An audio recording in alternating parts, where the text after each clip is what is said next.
کتابوں میں ان کا ذکر، ان کی نشانیاں واضح، آنے والا اس شان سے آ رہا ہے کہ زمانہ منتظر بیٹھا ہے ان کا۔ بحیرہ راہب، جس کا نام تو کچھ اور تھا لیکن بحیرہ کے نام سے معروف تھا، کہتے ہیں کہ اس نے مذہب کی کتابوں میں پڑھا تھا کہ نبی آخر الزماں جلوہ گر ہوں گے اور مکے سے شام کی طرف جائیں گے، تو وہ راستے کے اندر ایک جگہ کلی ڈال کر کچھ خدام کے ساتھ وہاں رکا ہوا تھا۔ مقصد کیا تھا کہ کبھی تو گزریں گے اور میں ان کے دیدار کی دولت سے فیض یاب ہو جاؤں گا۔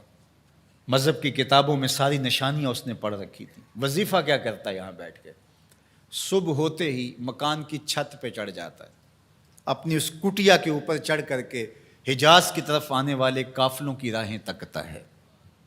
قافلے گزر جاتے ہیں، شام کو پھر نیچے آ جاتا ہے، اگلے دن سویرے پھر یہی عمل شروع ہو جاتا ہے۔ شب ہجر کی سختیاں کوئی اس سے جا کے پوچھے، تیری راہ تکتے تکتے جسے صبح ہو گئی، مدتیں بیت گئی، ماہ و سال گزر گئے۔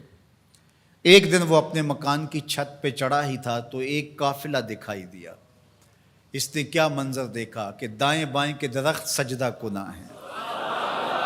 سمجھ گیا میرا مقصود آ گیا ہے، جس کے لیے انتظار کی گھاتیں تھیں، جس کے لیے منتظر رہا شب و روز، جس کے لیے راستے میں کلی ڈال کے بیٹھا ہوا تھا، وہ مقصود، وہ گوہر مراد آج نصیب ہونے والا ہے۔ تو جلدی سے نیچے اترتا ہے اور اپنے مصاحبوں سے کہتا ہے، جلدی جلدی اس قافلے والوں کا کھانا تیار کر دو۔ کہا کہ پہلے بھی قافلے گزرتے ہیں، یہاں رکتے بھی ہیں، آپ نے کسی کو پوچھا بھی نہیں۔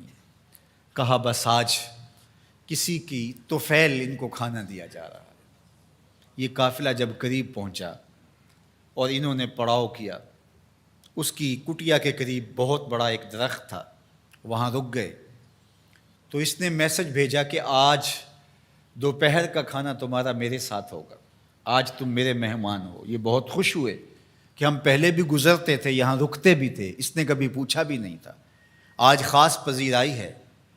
کھانے کا وقت ہوا تو وہ آیا، اور جس طرح وہ لوگوں کے مجمع میں کسی کو ڈھونڈ رہا ہو، حضور علیہ السلام اونٹوں کے پاس تھے، 12 سال حضور علیہ السلام کی عمر تھی، تو آقا کریم وہاں تشریف فرما تھے اور یہ سارے یہاں کھانا کھانے درخت کے نیچے بیٹھے تھے۔ میرے والد گرامی، اللہ ان کی قبر پہ کروڑوں رحمتوں کا نزول فرمائے۔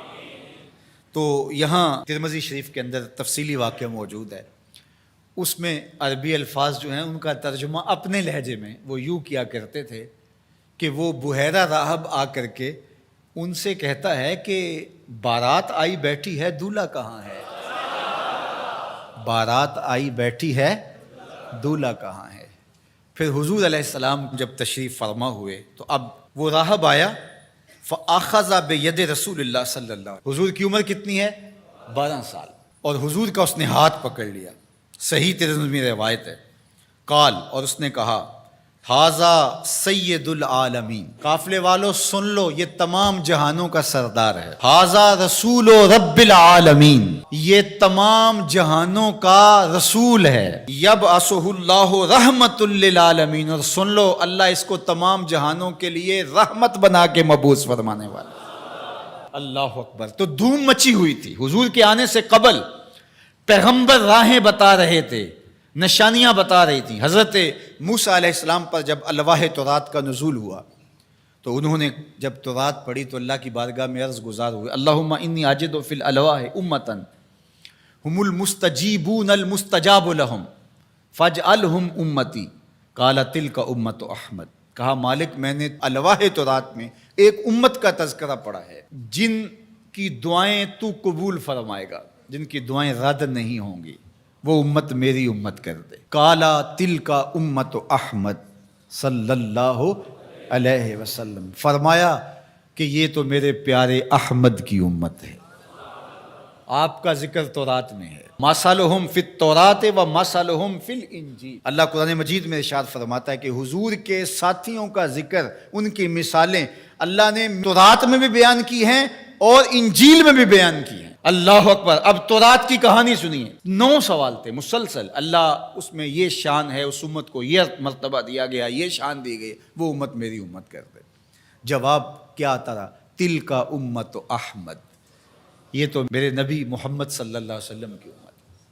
تو جب 9 مرتبہ یہ سوال کر چکے تو پھر حضرت موسیٰ نے کیا عرض کی؟ اللہم اجعلنی من امت احمد. اللہ وہ امت میری امت نہیں بناتا، مجھے اس کی امت سے کر دے. چوں بشانش نگاہ موسیٰ کرد شدن از امتش تمنا کرد. جب حضرت موسیٰ نے ان کی شانیں دیکھیں تو خود آرزو کی مالک مجھے اس نبی کی امت سے کر دے. پیغمبروں نے آرزویں کی، 12 نبیوں کی آرزویں مختلف کتب میں موجود ہیں جنہوں نے یہ تمنا، یہ آرزو کی.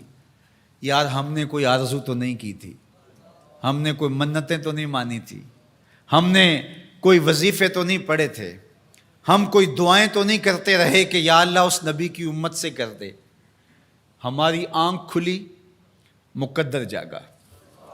ہمارے والد صاحب مسجد سے مولانا کو بلا لائے، اس نے کان میں آ کے کہا مبارک ہو تو حضور کا غلام بن کے آ رہا ہے. شاہوں سے ملا ہے نہ تونگر سے ملا ہے، اللہ کا عرفان اسی در سے ملا ہے. اوروں کو ملا ہے تو مقدر سے ملا ہے، مجھ کو تو مقدر بھی تیرے در سے ملا ہے. یہ میرے اور آپ کے بخت کے ہم حضور کی امتی. میرے والد گرامی جھوم کے پڑھا کرتے تھے محمد جانے جانا ہے پیغمبر ہو تو ایسا ہو. محمد جانے جانا ہے پیغمبر ہو تو ایسا ہو، رسولوں کی بشارت سے مبشر ہو تو ایسا ہو، امر توقیر کا سب کو موکر ہو تو ایسا ہو، کیا ہم کو غلام ان کا مقدر ہو تو ایسا ہو. کیا ہم کو غلام ان کا مقدر ہو تو میری خوش قسمتی میں تیرا امتی. بری نازم کے ہستم امتے تو گناہ گارم و لیکن خوش نصیبم. میں اس بات پہ ناز کرتا ہوں کہ حضور میں آپ کا امتی ہوں، گناہ گار ہوں لیکن خوش نصیب ہوں. تو ساری زندگی بھی اس نعمت کا شکرانہ ادا کرتے رہیں، حق کے شکر ادا نہ ہو پائے.